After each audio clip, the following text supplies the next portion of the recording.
예, 8주차 강의를 시작하겠습니다. 재택 강의 8주차. 예, 지난 시간에 우리가 질베르 디랑의 상징계의 인류학적 구조들이라는 내용을 살펴봤습니다. 그 전체 내용을 책 마지막 부분에 들어있는 도표로 정리됐던 것을 보면서 전체 내용을 역추적하면서 한번 살펴보았습니다. 네, 그동안 여러분 보냈던 과제물을 보니까 아니나 다를까 많은 부분에서 잘들 이해를 하고 계셨던 것 같습니다. 조금 오해랄까요? 핀트가 나왔던 부분에 대해서 피드백으로 잠시 언급을 하고 진도 나가기로 하겠습니다. 처음에 이 부분에 좀 빠졌으면 했는데 질베 디랑은 우리가 연상을 하든 상상을 하든 몽상을 해 나갈 때 무작위적으로 무방향적으로 그냥 전방위로 퍼져나가는 것이 아니라 일정한 무슨 골 같은 것, 그죠? 물이 흐르더라도 낮은 골 따라서 가는 것처럼 우리들의 정신활동인 상상력도 어떤 그런 몇 가지 골이 있지 않을까 있다는 걸 이제 믿고서 이제 조사를 했던 것이거든요. 보자면 여기 세로축이 일종의 골일 겁니다. 그러니까. 근데 이름 붙이기를 이런 낮의 체제라고 부르지만은 다른 말로는 봤습니다. 극성입니다. 폴라리테의 폴은 플러스극 마이너스극 물의 전기분해하면 이렇게 수렴하고 모여듭니까? 네, 산소는 어디로 수소는 어디로 모여듭니까? 그리고 모여드는 그런 극성 같은 것을 이제 극성이라고 부를 수도 있고 아니면 체제라고 불렀던 것입니다. 그게 통칭해서 이런 제일 왼쪽에 알다시피 세로축이 낮의 체제 혹은 낮의 극성이라고도 볼 수 있겠죠. 오른쪽 두 개가 다 일종의 밤의 체제 혹은 밤의 극성이라고 불렀던 것이죠. 어떤 사안에서는 한 개인이라도 항상 낮의 체제로서만 낮의 체제의 근본 원칙은 제가 얘기 몇 번 강조했습니까? 여기서 말하는 이것이 바로 기하학이고 이상하고 자폐증이고 객관적이지라 주관적 동지라는 것이 이른바 로고스 중심주의. 나랑 일치하고 같으면 좋은 것이라고 받아들이고 우선 나랑 다르면 다르다가 아니라 잘못됐다라든지 틀렸다라고 보는 그런 시각. 이른바 이원론적인 입장에 서게 되는 것이 바로 이 분열적 용적 구조로 다는 낮의 체제였다는 것이고 그랬던 사람도 어떤 상황에서는 어떤 상황, 시간, 분위기 속에서는 오른쪽과 같은 밤의 체제 속으로도 사고가 상상이 이어질 수 있다라는 얘기도 같이 했을 겁니다. 물론 주로 이런 쪽에서만 생각하는 사람 혹은 주로 이렇게만 생각하다 보면은 균형을 잃게 된다는 얘기도 같이 했던 것 기억나시겠죠? 네. 그리고 특히 강조했던 게 아마 코엔시던스 오퍼토룸이라는 라틴어로 되어 있는 이 표현에 대해서 극적인 변화를 일으키고 종합적으로 생각하는 그런 구조, 그 주된 특징 구조를 강조해서 얘기를 했었는데 여러분들도 이 부분에서 많은 부분 이해를 했던 모양입니다. 우리가 아름답다고 일종의 이게 문자 그대로 상반된 것들의 공존이라는 뜻인데 이것이 한때는 어떤 그 고대 인도에서는 아름다움의 기준이 되는 미학 원칙 이기도 했다는 걸 가지고 주로 삼아서 우리가 평소에 아름답다고 느끼던 것들을 혹시 이 코인시던스 오플 토론으로 설명할 수 없을까 해보니까 여러 가지를 예를 들어봤죠. 석양, 꽃, 혹은 아침 이슬, 혹은 더 나아가면은 우리 청춘 이런 것들에 대해서 살펴보았습니다. 그 다음에 제일 오른쪽 신비적 구조라는 것은 몇 번 얘기합니다. 수지침이라든지 우리 DNA라든지 흔하기로는 건립의 소인국 대인국 이야기라든지 어느 민족 어느 사람들마다 이 세상이 어떻게 생겨났을까 특히나 해와 달이 어떻게 생겨났을까를 설명하는 나름대로 신화라든지 전설 같은 게 있었답니다. 그런 신화와 전설을 만들어냈던 그 시대 사람들의 상상력이 여기에 속한다 이 말이죠. 네, 권리의 이행기 같은 것들도 그런 범주에 들 수 있다라는 얘기를 했습니다.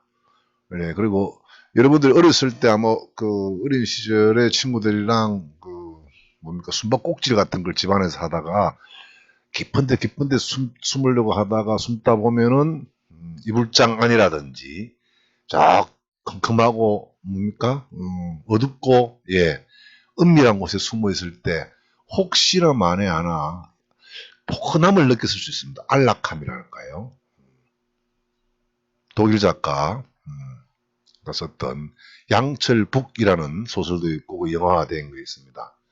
인간이 어쩌면은 알다시피 외부에부터 보호를 받으면서 은밀하게 은혜 속에 포함되어 있다 감싸임을 당하면서 있는 상태가 특히나 어린 시절일수록 더 그러죠. 아기 때 그죠?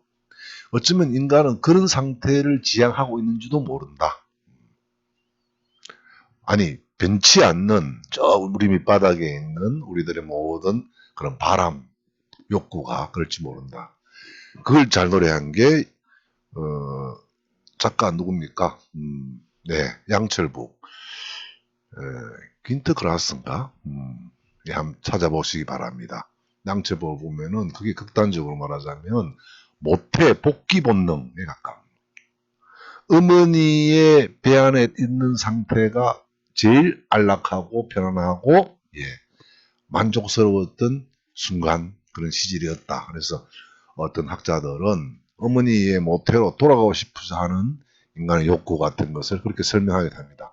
그게 바로 이 신비적 구조 안에 예, 들어있는 거죠. 그래서 감삼과 뭐 은밀하고 감춰지고 어머니 그 얘기했으니까 피에스타라고 그럽니까?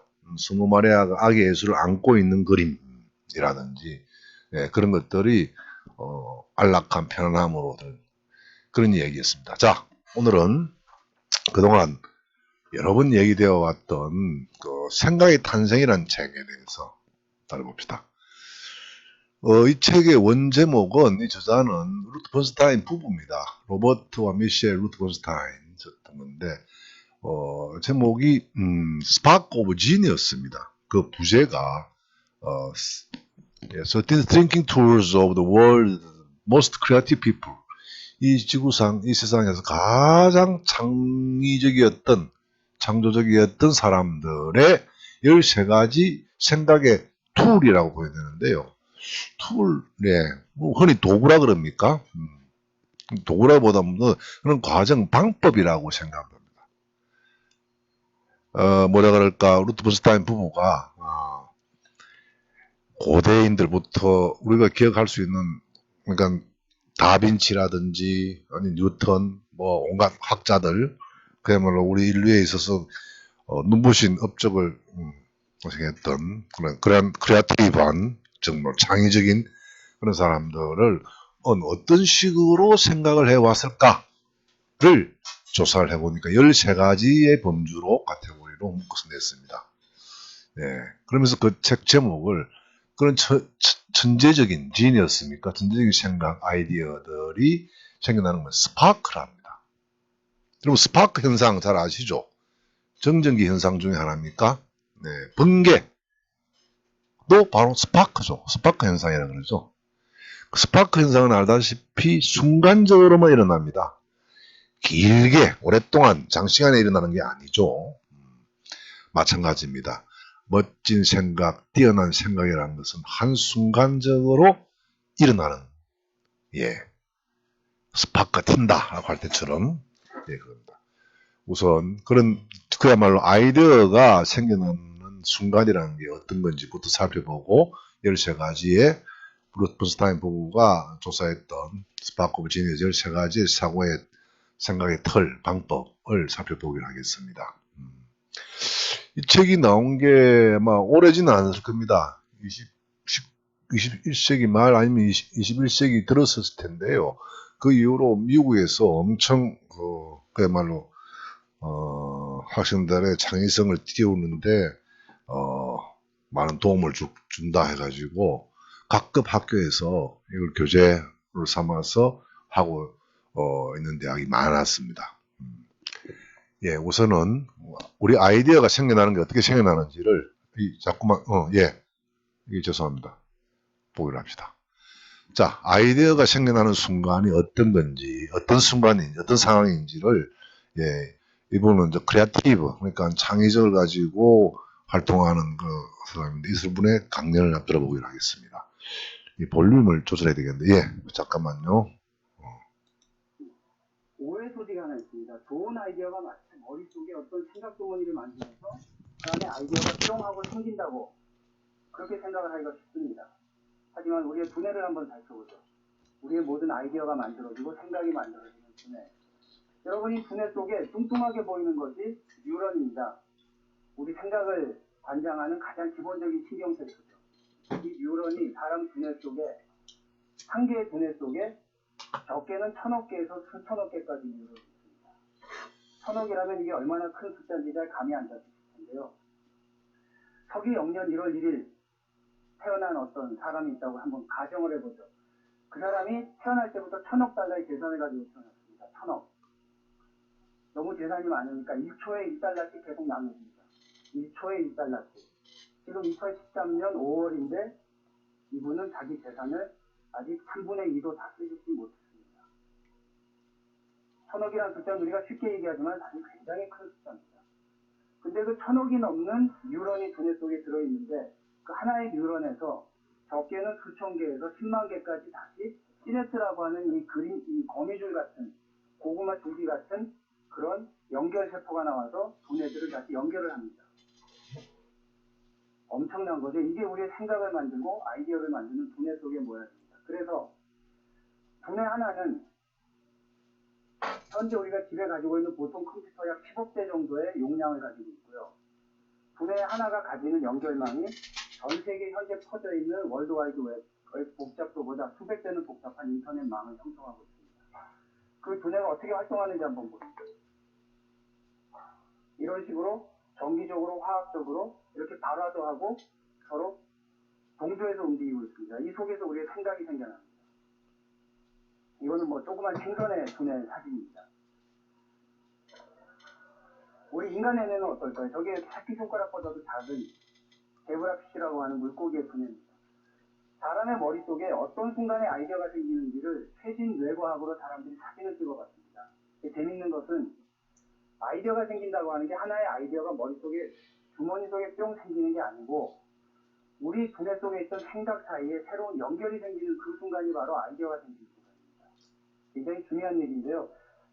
전에 없던 무엇이 생기는 게 아니고 내 두뇌 속에 있던 생각의 단위들이 이전에 없었던 새로운 연결이 될 때 그때가 새로운 아이디어가 생기는 순간이라고 합니다. 즉 태양 아래 새로운 것은 없고 크리에이티브라는 것은 결국 연결이고 융합이고 결합이고 장기 기억의 조합이고 네트워크입니다.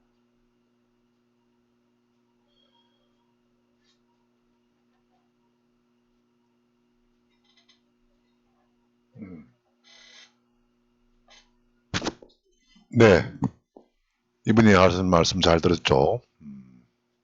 연결입니다. 핵심은 새로운 생각이라는 것이 만들어져 있다가 어디에서 끄집어내는 것이 아니라 비교적 다른 생각 사이가 다시 연결되는 때에 그게 아이디어랍니다. 그게 스파크죠. 네. 자, 이건 아무리 강조해도 지나치지 않을 겁니다. 여러분들은 얼핏 하다가 생각나지 않다가 어느 순간 탁 떠올 때가 있을 것 같아요. 그리고 이분 말씀 중에 강의 중에 비교적 가까이에서 있는 생각끼리도 뭐 시냅스가 연결될 때도 있지만 멀리 있는 것이 연결될 때가 그야말로 더 멋진 이른바 굿 아이디어 같은 게 나온다고도 이야기되고 있습니다. 자, 그렇다면 스파크 오브 지니어스에서 얘기하고 있는 13가지 툴이라고 했나요? 그런 방법은 뭐가 있는지 한번 봅시다. 이 책이 하도 인기 있다 보니까 각급 학교, 대학에서도 이걸 활용해가지고 학생들에게 교양 강의도 많이들 교재를 만들곤 했습니다. 재미있게 영상으로도 만들고 했는데 익살스럽게 이런 미시건 대학인가요? 그 대학에서 만들었던 그 프로그램을 가지고 쭉 보면서 살펴보기로 하겠습니다. 재미있게 꾸겨 나왔습니다. 봅시다.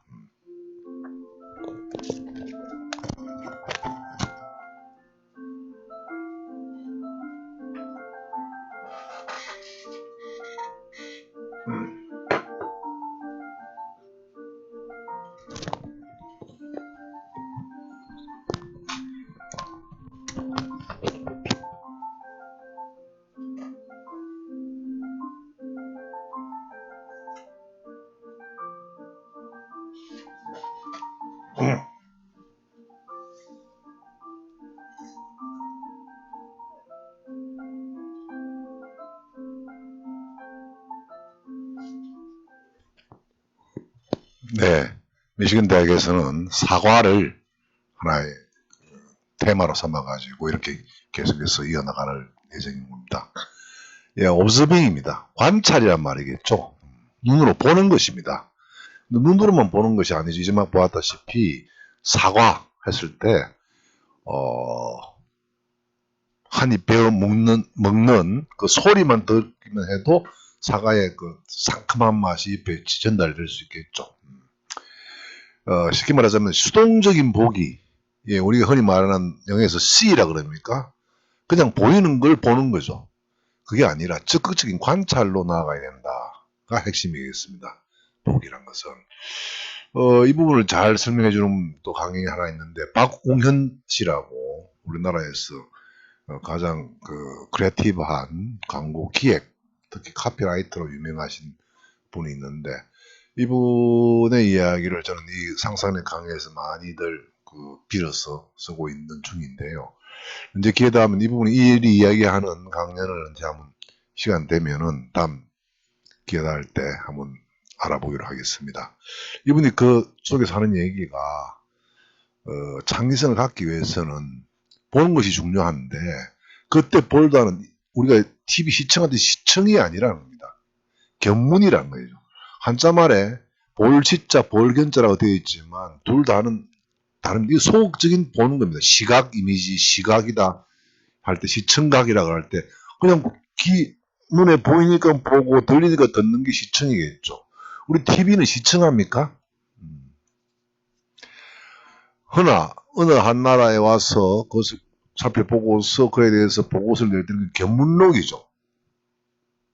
다 보고 듣는 겁니다만은 주의 깊게 적극적으로 그야말로 영어에서 see고는 watch라면 이거는 hear고 이거는 listen to겠죠.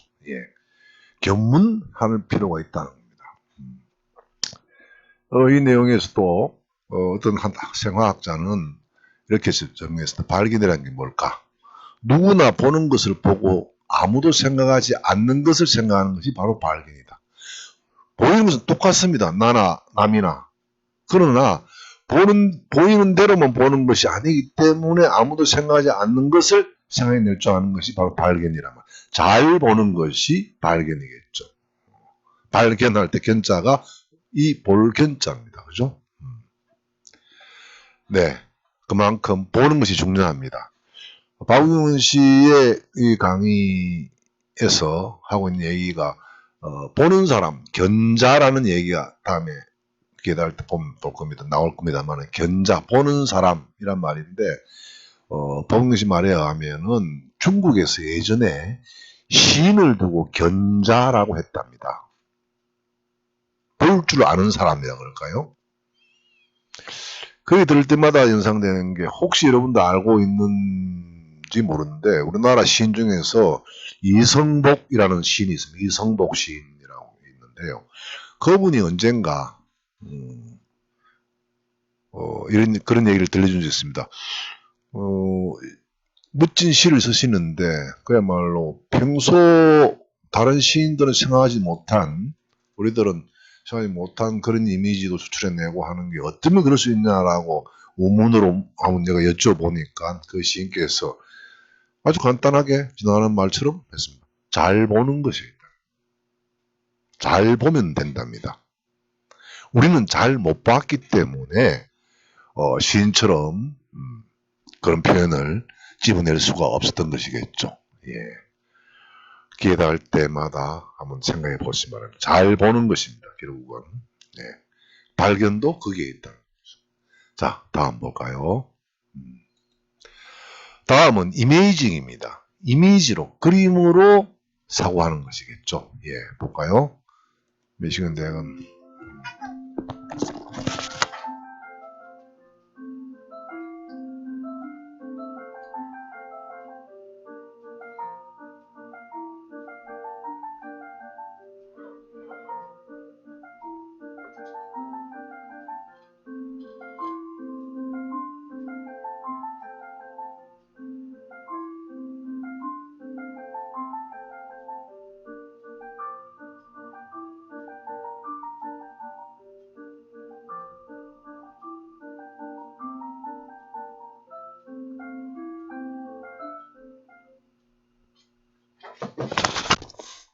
네, 이미지로 생각한다.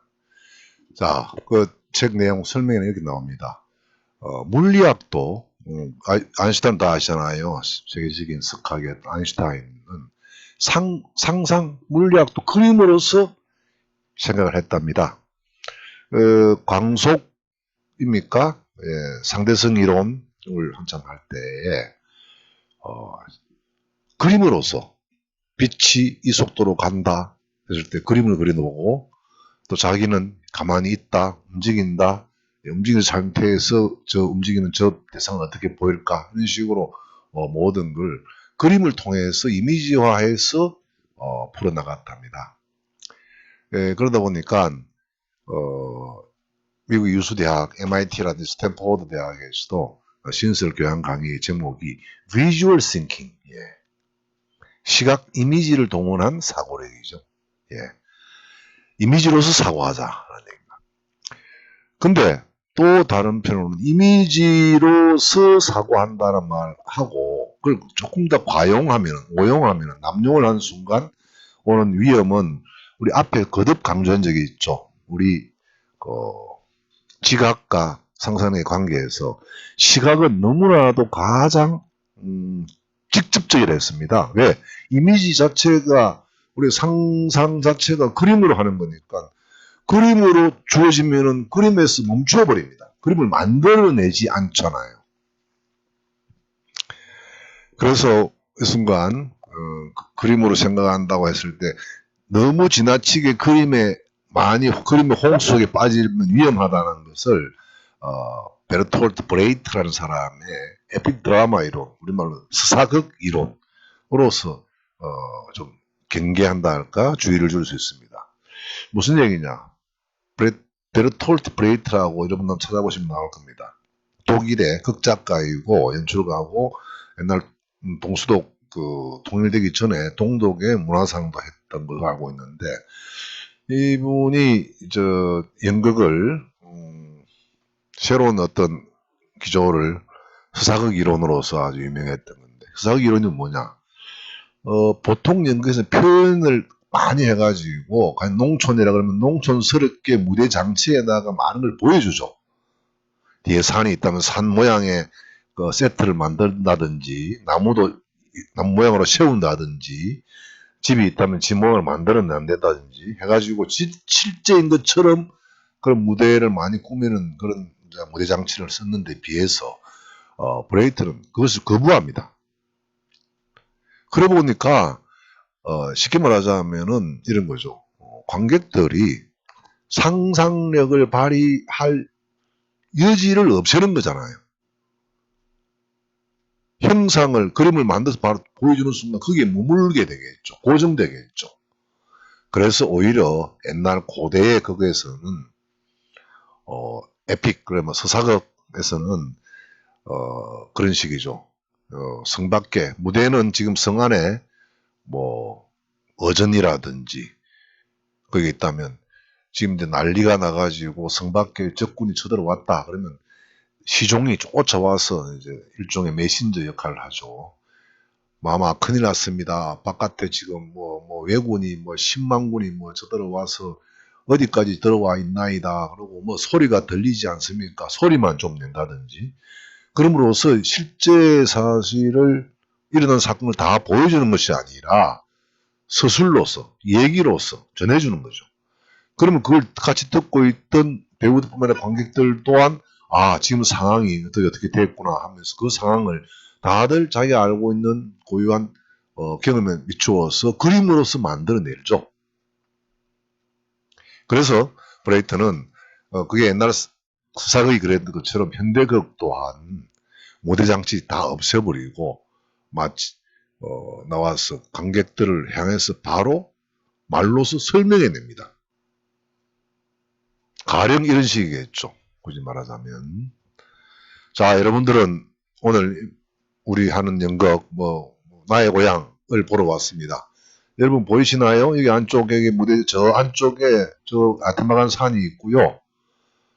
산 아래에는 우리 마을 10여호가 열몇 가구가 살고 있습니다.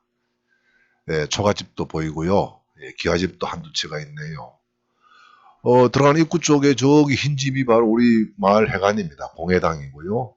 들어가는 길은 보입니까? 길 옆으로는 조그만 수로가 있고요. 수로는 항상 사철 맑은 물이 흐르고 있고 여름에는 거기서 멱도 감곤 합니다. 마을 앞에는 놈이 있고요. 옆으로는 밭도 좀 있습니다. 자, 이 정도만 설명해 다 하면은 여러분들 머리로 이제 막 저 얘기를 들으면서 머릿속에서 그려냈죠. 그림을. 물론 여러분들 각자가 그린 그림은 다 다를 수밖에 없을 겁니다. 많은 여러분들은 각자 머릿속에서 그림을 그린다, 만들어낸다, 즉 이미지네이트를 했습니다. 그럼 여러분들은 그야말로 그림을 만들어내는 능력에 훈련을 한 거예요. 브레이트가 노린 게 바로 그겁니다. 그게 오히려 훨씬 더 많은 관객들로부터 감정이입도 받고 해가지고 몰입도 또 높일 수 있다라고 설명을 했던 게 유명한 브레이트의 에픽 드라마 이론, 우리말 서사극 이론이라고 말할 수 있습니다. 이미지의 홍수에 빠져있는 요즘 같으면 그럴수록 더 우리가 새삼 염두에 둬야 될 그런 주의할 것을 브레이트가 지적해주고 있다고 생각합니다.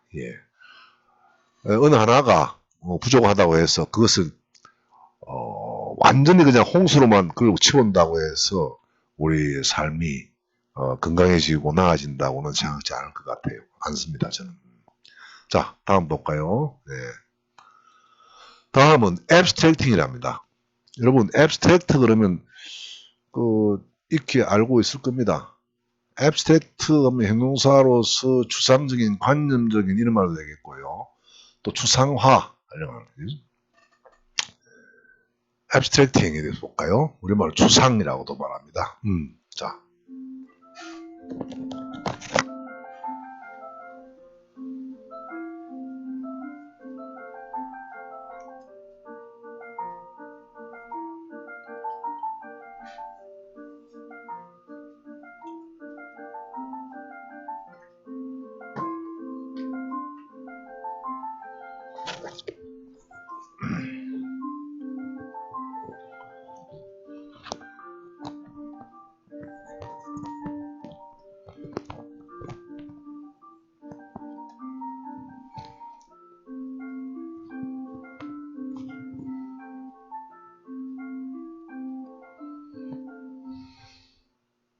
네. 자, 여러분, abstracting에서 abstract란 뜻이 뭘까요? 네. 배제하다 혹은 빼다, 삭제하다입니다. 있는 걸 있는 대로 다가 아니라 거기서 빼낸다는 겁니다. 없앤다는 얘기죠. 사과라는 것을 표현하고 싶은데 사과 있는 그대로 다 물로 표현해서 다시 한번 볼까요? 보면서 끊어서 봅시다.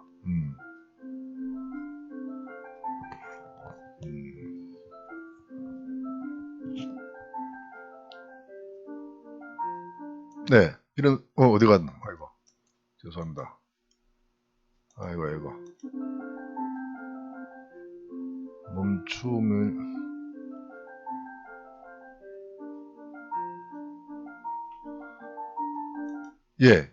이것도 사과 맞습니다. 네, 또 볼까요? 네. 이거 그 사과를 가운데를 딱 잘랐죠? 나오는 단면입니다. C가 5개 보입니까?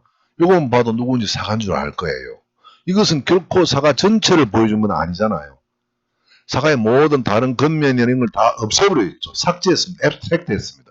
제거해버렸습니다. 제거하고 남은 것만 보여줘도 주어도 우린 충분히 사과인 줄 압니다. 또 볼까요? 네. 왜? 아이고, 죄송합니다. 그것을, 예. 뭐라 그럴까? 베어 먹다 남은 사과입니다. 사과의 다른 면을 다 없애버렸죠? 그러나 이것만 봐도, 아, 사과인 줄 알 거예요. 충분히 알죠. 네. 아니면 사과나무? 아니면 이거 CM만 보더라도 여러분들 어떤가요? 아이고, 죄송. 예. 예, 예, 뻔 봐도 사과의 한 부분 겁니다. 부분만 가지고도 전체를 표현해낼 수 있었죠. 이렇게. 예. 이런 식으로. 예. 아니면 사과나무 밭을 보여주고 사과 전체를 보여준다 하더라도, 예. 앱스트레이팅 의미를 아시겠죠? 우리는 그 대상을, 전부 다를 다, 쌓아내려고 하는 것도 좋겠지만, 하지 못할 때는 이런 식으로 그 한 특징만을 추출해내므로써 다른 걸 배제함으로써 쉽게 말하면 우리가 만화 그릴 때요. 손가락 5개 다 그리고 이빨 수대로 다 그리지 않잖아요. 그런다고 해서 우리가 그 사람이 아니다고 느끼지 않잖아요.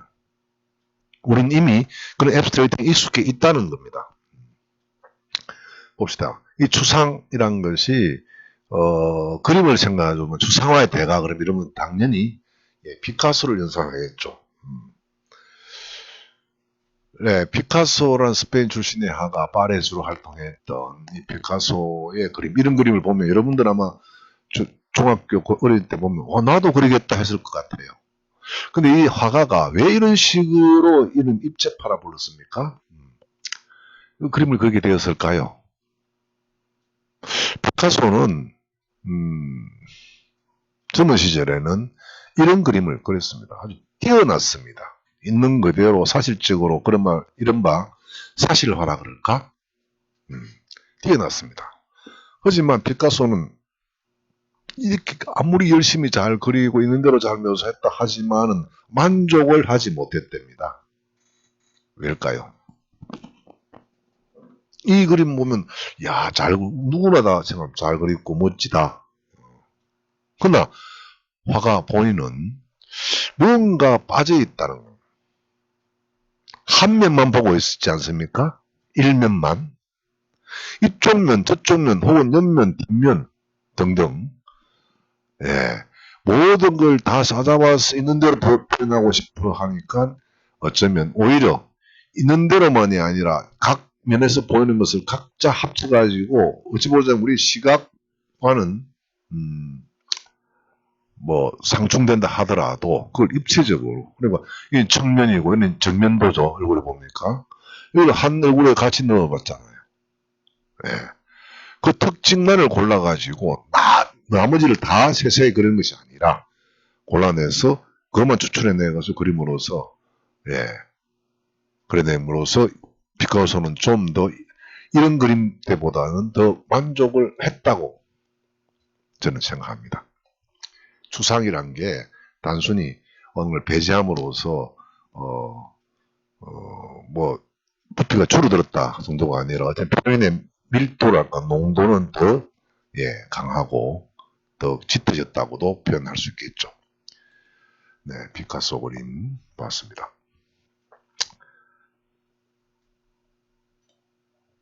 이건 왜 뒤로 나오나? 예, 죄송합니다. 이게 이중으로 된다. 자, 다음 중요한 겁니다. 또 루트 버스타인이 주장하는 스파크 오브 지니어스의 또 하나는 패턴을 recognize, 인정하고 받아들이고 찾아내는 겁니다. recognize는 인정이죠. 발견해낸다 이런 의미가 되겠습니다. 패턴을 찾아낼 줄 알아야 된다는 겁니다. 패턴이라는 게 뭘까요? 양식이라고도 표현할까요? 유형이라고 할까요? 예. 우리 주변에는 모든 게 사통, 삼라만상이 흩어져 있는 것 같지만, 그런 흩어져 있는 것 속에서도 일종의 법칙이라고 말할까? 그게 패턴입니다. 예. 자, 봅시다. 사과를 또 어떻게 패턴을.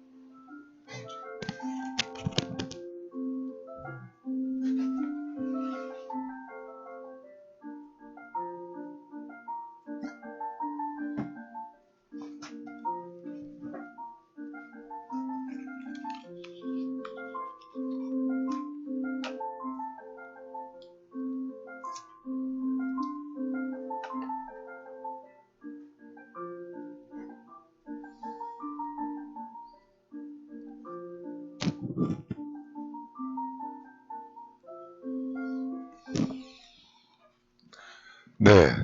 그러면은, 푸른 사과와 빨간 사과가 있고, 했습니다. 말하자면 패턴은 단순히 사과가 이런 패턴, 저런 패턴이 있다를 이제 보는 것도 있고, 더 확대해 보면은 이런 얘기 할 수 있겠죠. 패턴을 통해서 우리는 일반 원칙을 끌어냅니다. 그것 통해서 예상이 가능해지겠죠. 우리가 그 수학에서 말하는 순열이라고 그랬습니까? 1, 3, 5, 7의 패턴을 알면 그 다음에 뭔지 알 수 있죠. 구조. 예, 등차 수열이라고 그랬습니까? 말하자면 일종의 규칙 같은 걸 찾아내는 겁니다. 그래서 질서를 이해하려면은 패턴을 알아야 될 것 같습니다. 근데 관찰을 했고 경험도 해봤지만 그 틀을 흔드는 그 틀에 일치하지 않는 게 나올 때 그때야 바로서 새로운 패턴이 만들어지는 순간입니다. 그리고 그게 바로 발견이라고 할 수 있겠죠. 그러니까 기존의 법칙이랄까 틀이랄까 패턴 깨는 게 나올 때 그 순간 우리가 앞에서 바슈라가 얘기했던 과학 기술의 발전도 단절과 감사이라고 했습니까? 단절이죠. 단절은 뭡니까? 기존의 틀과는 어긋날 때, 일치하지 않을 때죠. 그러면 기존 패턴이 이제 무너진다고 그러죠. 바꾸면 새로운 패턴이 만들어지는 것이겠죠. 그게 바로 하나의 새로운 법칙의 발견이겠죠. 여러분들 패턴을 찾아낸다고 하니까 여러분들 유심히 학교 오가고 다닐 때 여러분들 시내버스를 타시죠. 시내버스에 사람이 만든 데는 거기는 의도가 들어 있습니다. 성경에서 하나님이 인간을 만들 때 마지막에 입김을 불어넣었다고 했습니까? 지능을 가지고 빚어냈다가 입김을 다른 말로 하나님의 창조주의 의지라고 볼 수 있죠. 혼이라고 볼 수 있겠고 인간이 만든 물건은 전부 다 인간의 의지랄까 혼이랄까 숨길이 들어가 있을 겁니다. 의지를 다른 말로 의도라고도 볼 수 있겠고요. 울산 시내버스의 그 남바링 시내버스 번호들 무작위로 붙인 건 절대 아니겠죠. 유심히 관찰해 보시기 바랍니다. 보시면 거기에 분명 패턴이 존재할 겁니다. 말하자면은 무작위인 것처럼 보이지만 그게 분명 일정한 법칙 같은 것을 여러분들이 찾아내 보시기 바랍니다. 1번이 어디를 가리키는지 4번이 뭔지 401번이 어디에서 어디 가는 버스인가요? 그 하나의 법칙을 찾아냈다면 어디서 간다면 또 다른 걸 대입해 보시라고. 그러면서 차근차근 이 세상의 질서 혹은 규칙을 찾아내가는 것이 발견이라고 생각해 봅니다. 맞습니다. 다음은 패턴을 찾는 것도 있지만 또 다음은 패턴을 형성하고 만들어낸다는 말입니다. 무작위로 있는 것 같지만 거기에 규칙을 부여할 줄 아는 능력. 아까 예를 든다면 울산 시내버스를 새로 이제 정비를 했는데 시내버스의 번호를 어떻게 붙일까 하는 게 바로 패턴을 만드는 것이겠죠. 자, 볼까요?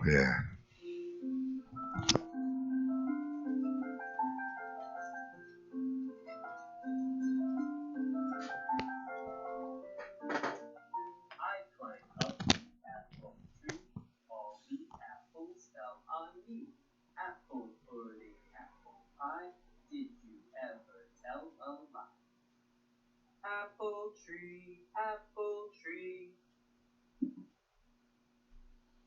Will your apples fall on me? I won't cry, I won't shout. If your apples knock me out.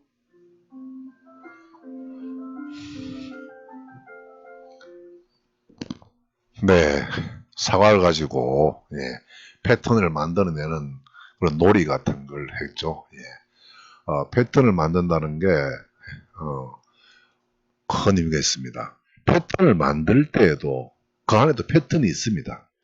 규칙을 만들 때도 그 안에 규칙이 있어야 되겠죠. 자, 봅시다. 우리가 인간이 만들어낸 패턴들이 어떤 게 있는지. 대부분입니다만은 우주에는 물질이 엄청 많죠. 근데 그것을 우리들은 100여 개의 요소로 패턴화 시켰죠. 100여 개가 뭘까요? 그 요소가 뭘까요? 네, 이공자연계 학생은 부터 알겠죠. 물이 뭡니까? 다른 말로 수소와 산소의 결합체 H2O. 원소 기호입니다. 100여 개가 됩니까? 뭐 탄소, 수소, 질소, 그다음에 금, 은, 동, 이렇게 기호를 붙여가지고 모든 물질을 몇 가지 기호로서 100여 개의 기호로 가지고 다 표현해낼 수 있겠죠. 패턴을 만들어낸 겁니다. 또 재밌는 거는 패턴은 이런 식으로 볼 수 있다는 것이죠. 문제에도 정답이 하나가만 있는 게 아니라는 걸 말해줍니다. 이런 패턴이 있고 다른 패턴이 있다는 말은 이런 패턴으로 꼭 봐야 한다는 게 아니잖아요. 그러니까 문제라는 것 자체도 정답이 하나가 있는 게 아니라는 거죠. 조백 교수가 강연에서 창의력 이런 이야기한 강의에서 모든 문제에 정답이 있다고 보는 것 또한 다친 마음이다. 그건 없애야 된다. 정답이 하나만 있는 것도 아니지만 문제라고 해서 정답이 있다고 생각하는 것 또한 다친 마음일 거다. 라는 얘기가 떠오르네요. 시간이 되면은 조백 교수의 강의도 같이 우리가 영상으로 한번 볼 기회가 만들어 보겠습니다. 자, 다음은 에널로자이즈입니다.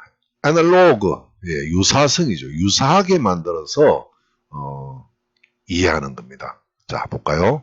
유사하게. 사과를 어떻게 유사하게?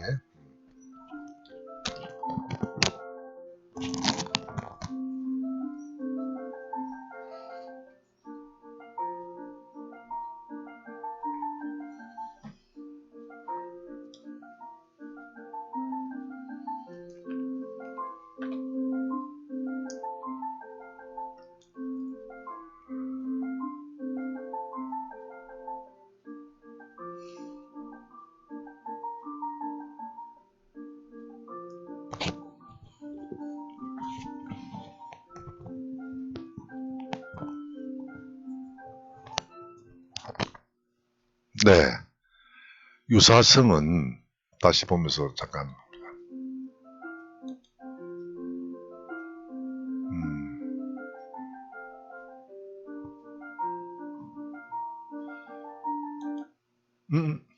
조금만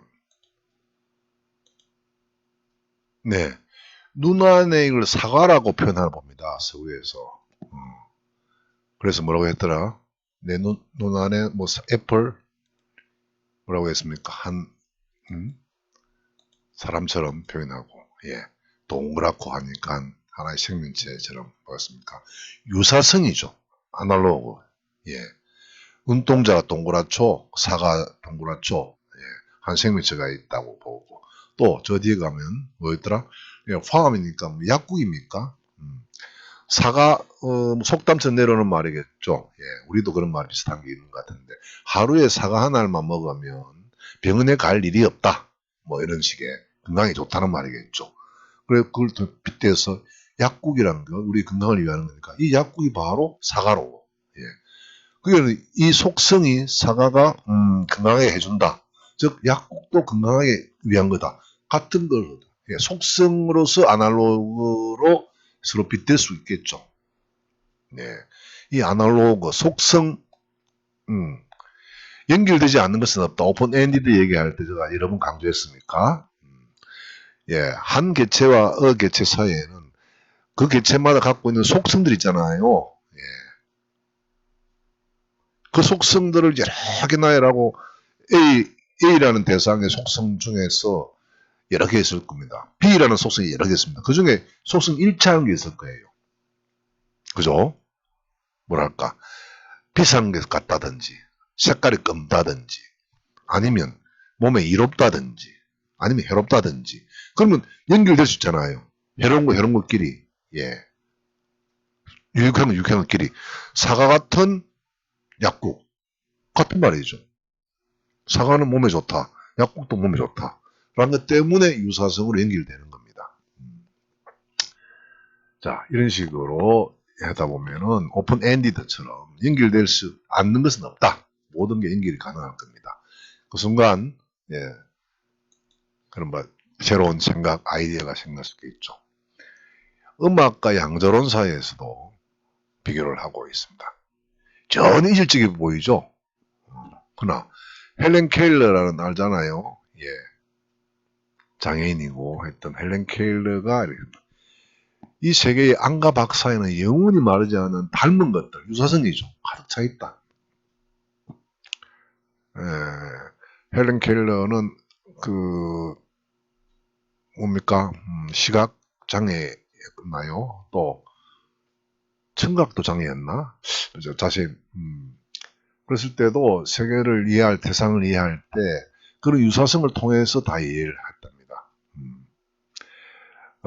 미지의 것을 유추를 통해서 이 유사성 애널로징을 통해서 미지의 것을 조명할 수 있는 능력이 우리의 자유다.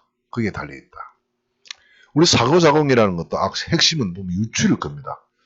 이런 예를 한번 들어봅시다. 여러분 2억 더하기 3억은 몇입니까? 5억이라는 건 알죠?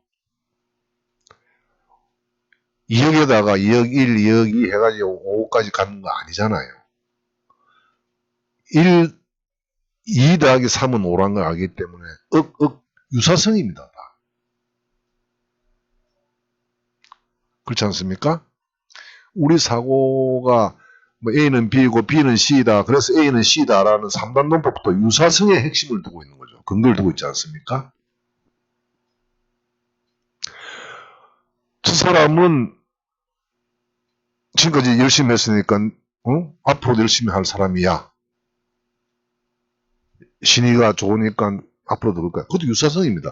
지금 그랬다고 내일도 그러리라는 건 보장은 아무것도 없습니다. 많은 우리들은 그렇게 믿고 하는 것은 과거를 가지고 미래를 유사하다고 보았기 때문입니다. 그렇지 않나요? 여러분의 과거가 여러분의 미래에 대해서 남들이 볼 때 판단 근거가 되는 것도 유사성의 바탕을 두고 있는 것이죠. 예, 그렇게 얘기해 볼 수 있겠고 다음 봅시다. 또 루트 번스타인이 강조했던 것 중에 하나가 바디 싱킹입니다. 싱킹, 사고하다, 생각하는데 우리 생각은 브레인으로 합니까? 주로? 머리로 한다고 생각합니까? 헤드, 브레인 아니죠. 강조하는 게 바디, 몸으로 생각합니다. 바디 싱킹 아주 중요한 대목입니다. 볼까요? 몸으로 생각합니다.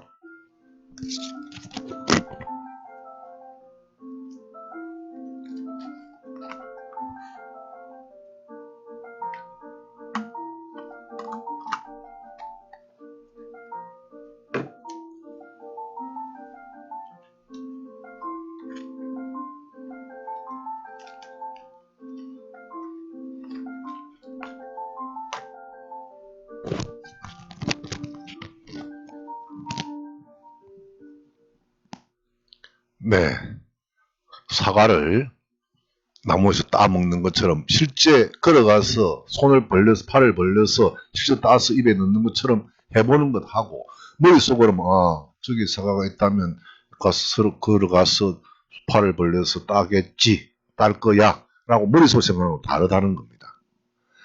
사과가 굴러가는 거고 자기 몸을 직접 사과처럼 불러보는 것 그게 바로 바디 싱킹이라는 겁니다.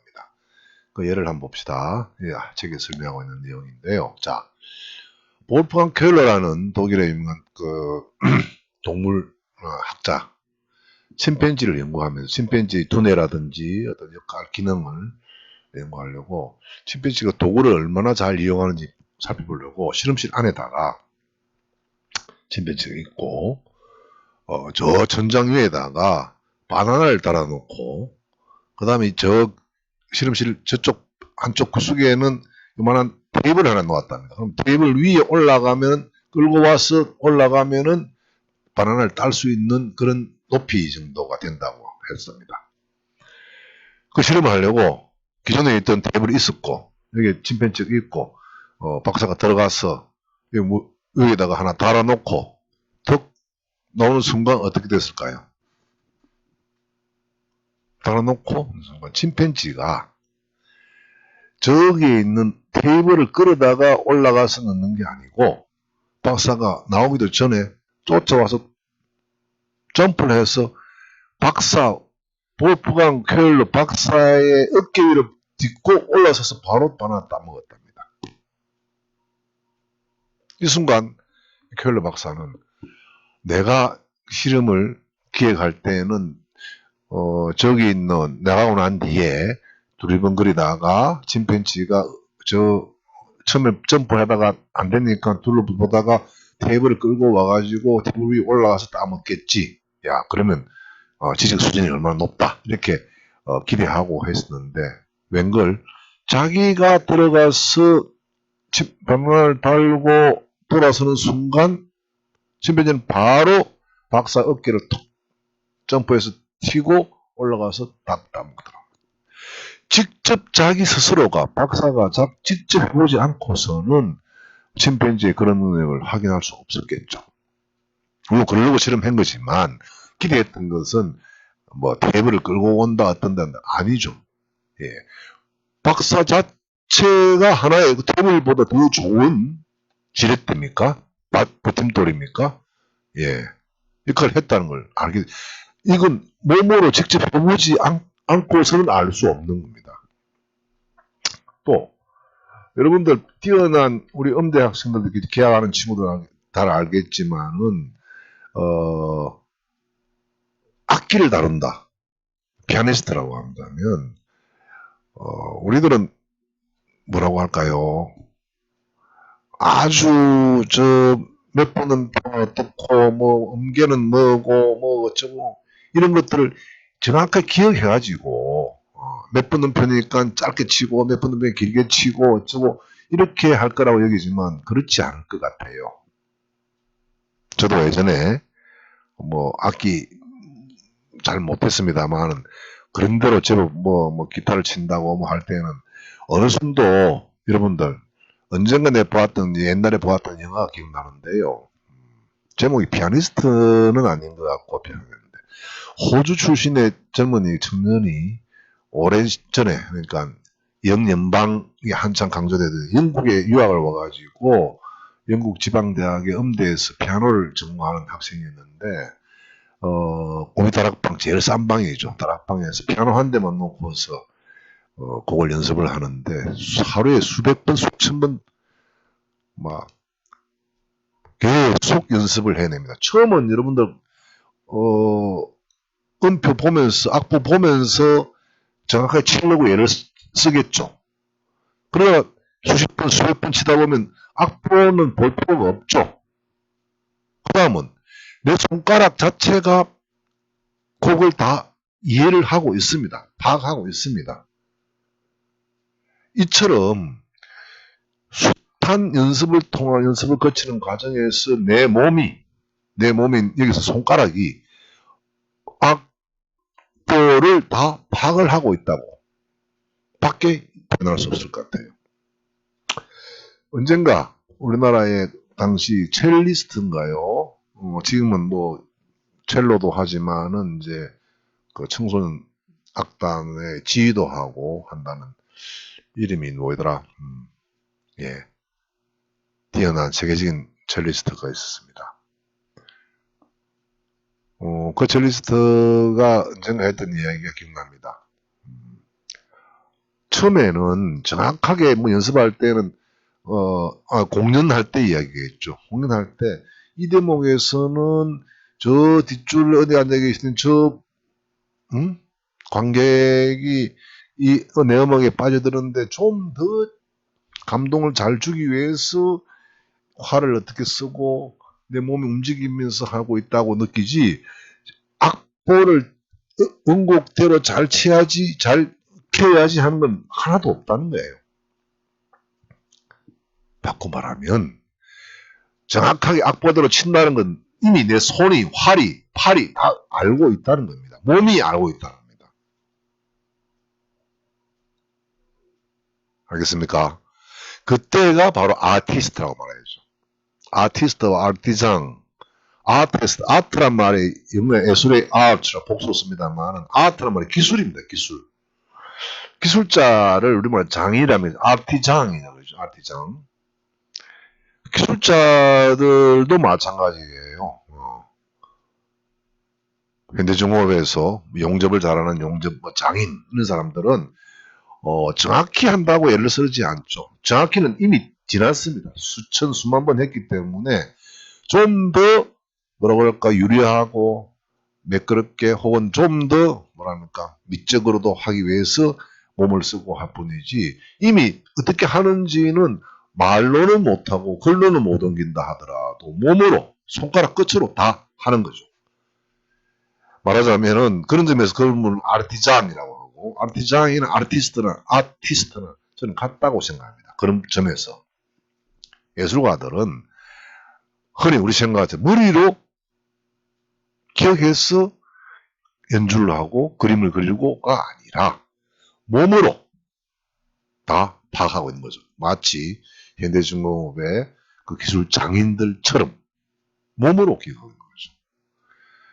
예전에 할머니가 그 요리를 하실 때 무엇을 몇 센치로 썰고 몇 큰술을 넣고 이렇게 표현하지 절대 않으시죠. 이 정도면 고춧가루 어느 정도 알아서 뿌립니다. 몸이 기억하고 있는, 몸이 압니다. 할머니의. 그게 할머니는 장인이고 예술가죠. 그런 점에서. 예, 그런 점에서 우리 공부란 것도 핵심은 몸이 해야 됩니다. 몸이 움직임이 바로 생각으로 바로 된다고 그런 얘기를 하고 있습니다. 바디 싱킹 강조를 아무리 해도 지나치지 않을 것 같습니다. 자, 여기에 또 도움이 될 만한 이야기가 2017년 한 2, 3년 전입니까? 말에 제가 즐겨 보는 이런 프랑스 잡지가 있습니다. 시앙스 이멘이라고 우리말로 인문학이라는 꼬망 아프랑통 이러면 어떻게 공부할까? 아프랑드 동산 배우다, 학습하다 말이겠죠. 그 중에 이런 글이 마틴 프루니에라는 교수가 쓴 제목의 글이 기사가 있었는데, 그 논문이 아프랑드 오트르망입니다. 우리말로 하자면 오트르망은 다르게 공부하기입니다. 학습하고 공부하는데 다른 방식으로 공부하는 것. 그 핵심 내용인 이겁니다. 봅시다. 움직이고 실험하고 협력하고 이야기하는 등 여러 가지 방법이 있다. 도움을 받아 적극적인 방법들을 할 수 있다. 움직이다, 실험하다, 협력하다, 이야기다 전부 다 동적인 겁니다. 알고 보니까. 자, 움직인 겁니다. 미국의 어느 대학에서 교수는 걷는 것이 창의성을 자극한답니다. 이런 예술가들이, 작가들이 산책하는 과정에서 영감을 많이 받았답니다.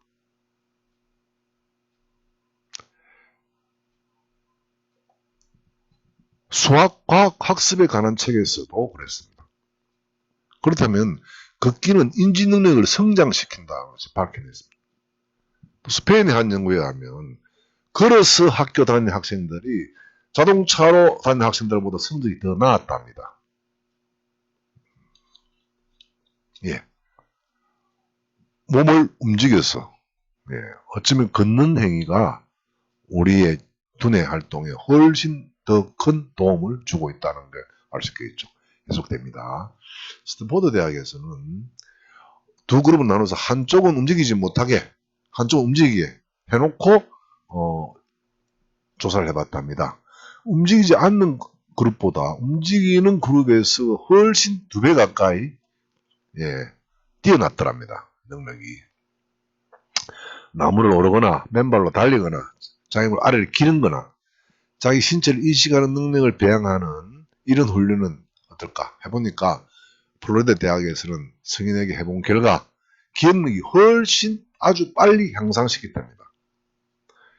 기억력 한다고 가만히 앉아서 머릿속으로만 도는 보다 실제 나무를 오르고 내리고 맨발로 달리고 또 어느 장애물 밑으로 기어보고 직접 몸으로 움직여서 해보니까 기억력은 훨씬 더 좋아졌다는 얘기겠죠. 또 볼까요? 또 어떤 연구자에 의하면 생각을 하는 행동을 행할 때 우리는 몸과 동시에 뇌를 동시에 운동시키는 겁니다. 뇌만 움직이는 것이 아니라 몸도 같이. 몸이 움직이면 뇌도 같이 움직일 수 있다는 겁니다. 예.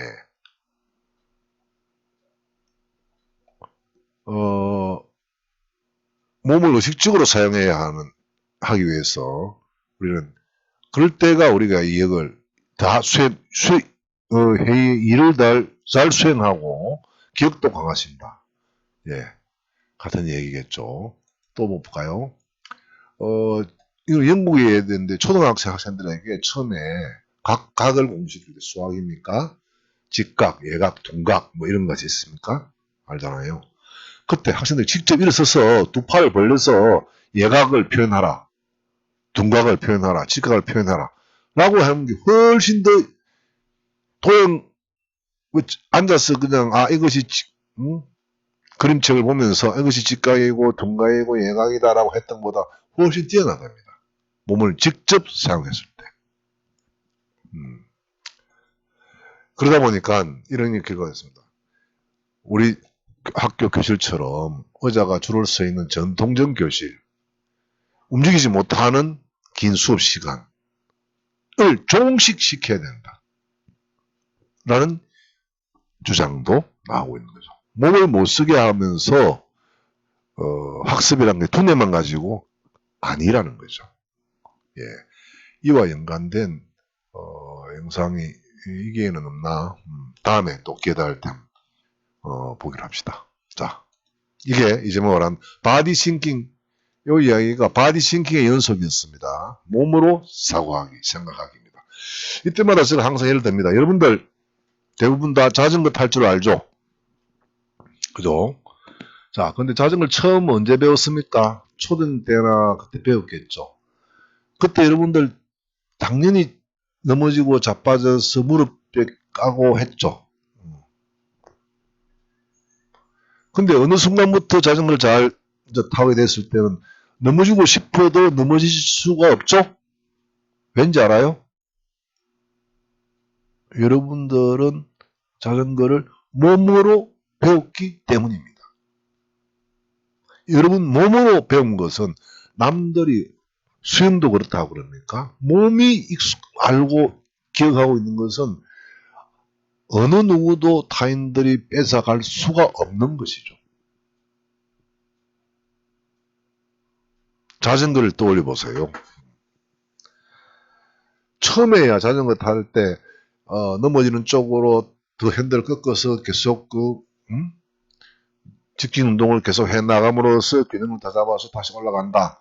말은 들었지만은 처음 아마 여러분들 탔을 때 오른쪽으로 가면 왼쪽 꺾으려고 했을 것 같아요. 그러다가 쾅 자빠지고 했을 겁니다. 많은 어느 한순간 관성을 잘 이용해가지고 하는 순간 몸이 딱 기억하고 나면 그다음부터는 절대 머리는 다른 생각하더라도 몸이 기억해서 넘어지지 않고 곧장 자전거를 잘 탈 수 있는 것이겠죠.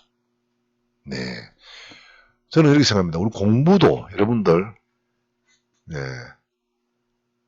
시간이 참 부족한 게 한계인데 여러분들 묻고 답하고 친구 뜯으면서 공부해 보세요.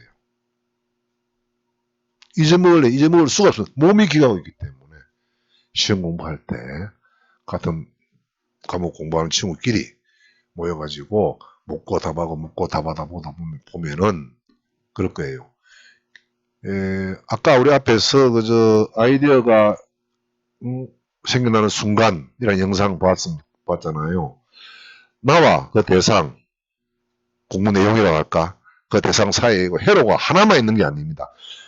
이런 문제 나왔다? 그럼 내가 그때 누구에게 이렇게 물었을 때 그 친구가 이렇게 대답했지? 할 때에 옆에 분위기 지나가는 차 소리도 기억나고, 회로가 여러 개가 됩니다. 그러면 어느 하나가 끊어진다 하더라도 다른 회로가 살아있기 때문에 충분히 재생해냅니다. 그러지 않고 지금 여러분들 하듯이 코박고 그냥 달달달 외운다고 한 회로만 가지고 접근하는 겁니다. 그러면 어느 순간 시간이 지나면 그게 회로가 끊어지고 나면 기억이 안 되죠. 그러지 않고 뭐 주거니 받거니 다른 딴지도 해가면서 공부도 하다 보면은 어떤 테마가 떠오르면 그때 맞아 내가 아니 친구가 나한테 물었던 건데 내가 그때 막 틀리게 말했는데 알고 보니까 뭐였는데 다 복합적으로 떠오르게 됩니다. 알겠습니까? 그래서 공부는 혼자서 그냥 코박고 하는 공부도 공부이겠지만 주변에 동학하는 친구들과 같이 떠들면서 대화 속에서 섞어서 몸도 행동도 해가면서 하는 공부가 오래 갈 겁니다. 왜? 그 자체가 바디 싱킹에 해당되는 겁니다. 자, 아이고야 시간이 1시간 6분 7분 이 정도로 오늘 이번 주 첫 시간을 끊기로 하겠습니다.